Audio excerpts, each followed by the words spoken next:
ओम नमः शिवाय। शुक्रवार प्रदोष व्रत कथा। शुक्रवार प्रदोष व्रत पूजा विधि सोमवार प्रदोष के समान ही है। इसमें श्वेत रंग खीर जैसे पदार्थ सेवन करने का विशेष महत्व होता है।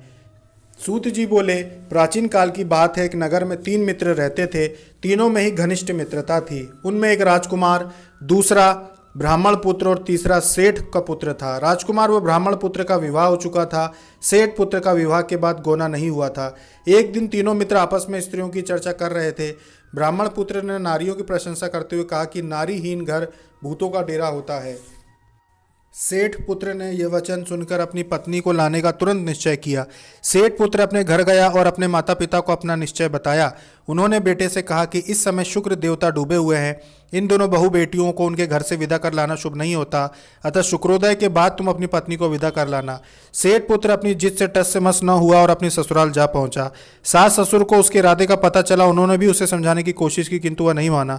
उन्हें विवश होकर अपनी कन्या को विदा करना पड़ा।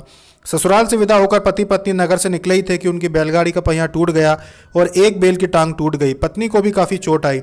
सेठ पुत्र ने आगे चलने का प्रयत्न जारी रखा, तभी डाकुओं से भेंट हो गई और वे सब धन संपत्ति लूट कर ले गए। सेठ पुत्र पत्नी सहित रोता पीटता अपने घर पहुंचा। जाते ही उसे सांप ने डस लिया। उसके पिता ने वैद्यों को बुलाया। उन्होंने देखने के बाद घोषणा की, तुम्हारा पुत्र 3 दिन में मर जाएगा। उसी समय इस घटना का पता ब्राह्मण पुत्र को लगा। उसने सेठ से कहा कि आप अपने लड़के को पत्नी सहित बहू के घर वापस भेज दो। यह सारी बाधाएं इसीलिए आई हैं कि आपका पुत्र शुक्रास्त में पत्नी को विदा कर लाया है। यदि वह वहां पहुंच जाएगा तो पुत्र बच जाएगा। सेठ को ब्राह्मण पुत्र की बात जच गई और अपनी पुत्र वधू को वापस लौटा दिया। वहां पहुंचते ही सेठ पुत्र की हालत ठीक होनी आरंभ हो गई। शेष जीवन सुख आनंद पूर्व व्यतीत किया और अंत में वह पति पत्नी दोनों ही स्वर्ग लोक को विमान के द्वारा गए।